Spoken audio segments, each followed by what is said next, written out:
আমি মনে করেছিলাম হাসিনা 41 সাল পর্যন্ত যদি থাকে ভাই, তাহলে পাবনা থামার ঢোকার আর চান্স নাই। কিন্তু দেখলাম 24 সালে আল্লাহ আউট করে দিছে। ও হাসিনা তুমি কোথায়? আজকে বলছি আবার পাবনায় ঢুকেছে। জোরে করে কথা দেখতে না, কোথায় তুমি? কারণ আমার সঙ্গেকার যেগুলো বক্তা, অধিকাংশ বক্তাই মারা গেছে। আমি আগে আপনাদের ফরিদপুরে যতবার ওয়াজ করছি, আমার ভাই কাউসারি সাহেবের সাথে ওয়াজ করছি, আপনাদের মনে আছে?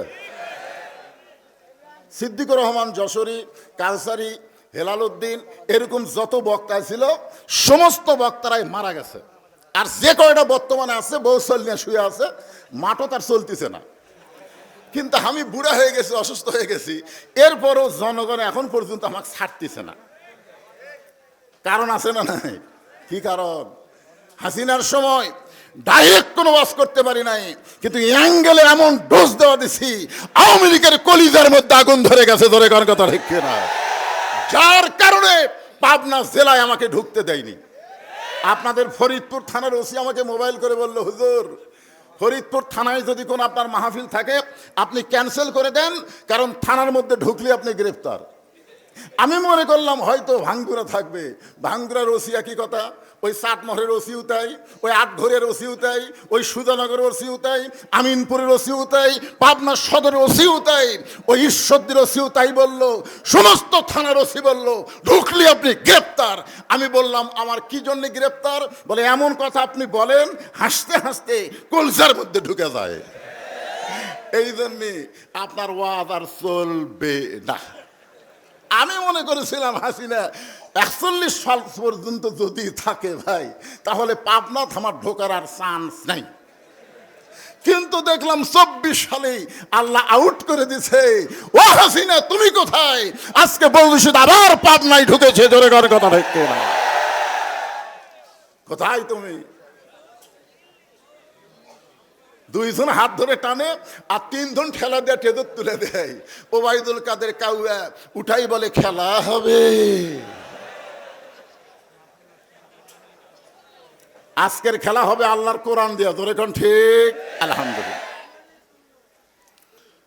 এখন আপনারা বলেন, যেই কোরআনকে সংবিধান হিসাবে আপনারা দেখতে চান, সেই কোরআনটা আসলে কেমন? কেমন? কি ভালো? খালি মুখ দিয়ে ভালো করলে বললে হবে না তো। আজকে প্রাইমারিতে সরকার বেতন দেয়, ইয়েতিমখানা কোরআনের মাদ্রাসাত 1 টাকাও সরকার দেয় না। ধরে কোন কথা ঠিক কিনা? খালি মুখে ভালো বললে হবে না, বাস্তবে আল্লাহর কোরআন কত ভালো এটা আজকে ফরিদপুরের লোকজনকে দেখা লাগবে। ধরে কোন ঠিক কিনা? হ্যাঁ, খালার বাড়িতে রাখালি করতেন, ছাগল ঠিক মতো চড়াবার পারতেন না। খালা চুল ধরে বলতো, ওমর কয়টা ছাগল নিয়ে গেলে কয়টা ফেরত আনলে? উমর ফারুক বলে আমি আবার দৌড় দিতাম, যে কয়টা ছাগল ছাড়া পড়ছে সবগুলো নিয়ে খালারে জমা দিতাম। খালা আমার কান ধরে বলতো, ওমর আজকে যেই ভুল করেছো আগামীকাল যদি একই ভুল করো তোমার রাখালির চাকরি আমি ক্যান্সেল করে দিব। আমি খালার পা ধরে বলতাম, খালা আমার রাখালির চাকরি ক্যান্সেল করে দিলে আমি থাকবো কোথায়, খাবো কি? আজকে সেই উমরকে আল্লাহ অর্ধ পৃথিবীর খলিফা বানাইছে। এটা উমরের যোগ্যতাই নয়, এটা কেবলমাত্র আল্লাহর কোরআনের উসিলায়। জোরে কোন কথা ঠিক কি না? একটা রাখালকে আল্লাহ যদি কোরআনের কারণে অর্ধ পৃথিবীর খলিফা বানায় দেয়, আপনারা বলেন তো সেই কোরআনের ক্ষমতা আছে না নাই? আজকে আপনাদের গ্রামে যদি 10টা কোরআনের হাফেজ থাকে, 4 সালে কোনো গল্প হয় না। যদি গ্রামে একটা এসপি থাকে, একটা ব্যারিস্টার থাকে, একটা ইঞ্জিনিয়ার থাকে, একটা ডাক্তার থাকে, তাহলে সবাই গল্প করে আমার গ্রামে ইঞ্জিনিয়ার, ব্যারিস্টার, ডাক্তার, এরকম ওসি সাহেব, এসপি সাহেব আছে। তোমার গ্রামে যে 4টা হাফেজ আছে, একবারও কয় না। অথচ রাসূল বলেছেন, খায়রুকুম মান তাআল্লামাল কোরআন ওয়া আল্লামাহ। ওই ব্যক্তির চাইতে উত্তম কোনো ব্যক্তি নাই, সম্মানী কোনো ব্যক্তি নাই যে আল্লাহর কোরআন শিখেছে এবং অপরকে কোরআনের শিক্ষা দেয়। ঠিক কিনা বলেন? একই ছেলের মাস্টার যদি 3টা হয়, ইংরাজির মাস্টারকে মাস গেলে 2000 টাকা বেতন দেয়, অঙ্কের মাস্টারকে মাস গেলে 1500 টাকা বেতন দেয়। ওই ছেলেকে মসজিদের ইমাম 3 মাস হলে কোরআন পড়ায়, এখনো পর্যন্ত বেতন নেই। একই ছেলের মাস্টার কয়টা? কথা কন না কেন, কয়টা? তো দুটার বেতন মাস গেলে দাও, একটার খবর নেই। তার মানে ছেলে যখন বলতেছে বাবা আমি এখন নিজে নিজেই কোরআন পড়বার পারি, তখন বাপ বলতেছে আমার হুজুরের কথা মনেই নাই রে।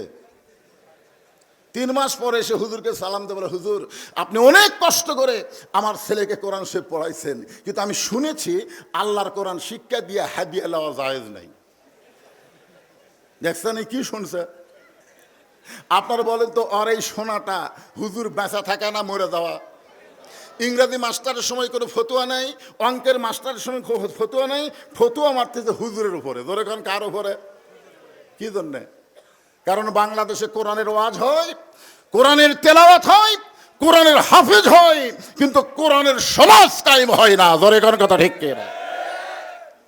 আল্লাহর কোরআন যখন আমাদের বাংলাদেশে চালু হবে, তখন আপনারা দেখতে পারবেন এই কোরআনটা আসলে কি।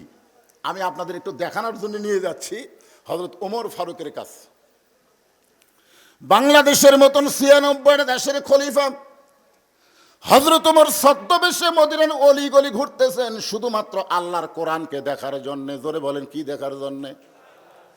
কোরআন শোনা যায় কিন্তু কোরআন তো দেখা যায় না। হযরত ওমর আল্লাহর কোরআনকে দেখার জন্যে মদিনার অলি গলি ঘুরতেছেন। হঠাৎ হযরত ওমর দেখতে পায় বিস্তীর্ণ মরুভূমির মধ্যে একজন রাখাল উট আর দুম্বা চড়ায়। হযরত ওমর আল্লাহর কোরআনকে দেখার জন্য রাখালকে সালাম দিলেন, আসসালামু আলাইকুম রাখাল ভাই, আমার পেটে ক্ষুধা লাগছে, আমি উটের 1 পেয়ালা দুধ চাই। রাখাল মুস্কি মুস্কি হাসে। ওমর ফারুক বলেন, রাখাল তোমার সালাম দিলাম, উটের দুধ চাইলাম, আর তুমি মুস্কি মুস্কি হাসো, কারণ কি? রাখাল বলতেছে তোমার সালামের উত্তর দিব না, তোমাকে উটের দুধও দিবার পারবো না, আগে আমার জানতে হবে তোমার পরিচয়।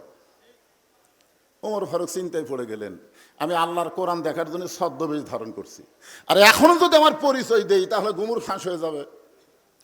ওমর যখন চিন্তা করতেছেন, এমন সময় আল্লাহর কোরআন বলে, ওমর রাখাল যখন তোমার পরিচয় চাইছে তুমি আসল পরিচয় দাও। তোমার আসল পরিচয় হলো মিল্লাতা আবিকুম ইব্রাহিম হুয়া সাম্মাকুমুল মুসলিমিন। আচ্ছা, যে আয়াতে কারিম তেলাওয়াত করলাম এটা আপনারা বিশ্বাস করেন? তাহলে বিশ্বাস করলে বলেন তো আমাদের জাতির পিতার নাম কি? আরো জোরে জোরসে বলেন। এটা কি আমার কথা? মিল্লাতা আবিকুম ইব্রাহিম হুয়া সাম্মাকুমুল মুসলিমিন, যিনি তোমাদের নাম রেখেছে মুসলমান। ওমর ফারুক বললেন, রাখাল তুমি যখন আমার পরিচয় জানবার চাচ্ছ, আমার পরিচয় হলো আমি একজন মুসলমান। রাখাল মুস্কি মুস্কি হেসে বলে, আসল না নকল? এখানে যারা মাগরিব এশার নামাজ না পড়ে, আসসালামু আলাইকা ইয়া হাবিবি ইয়া নবী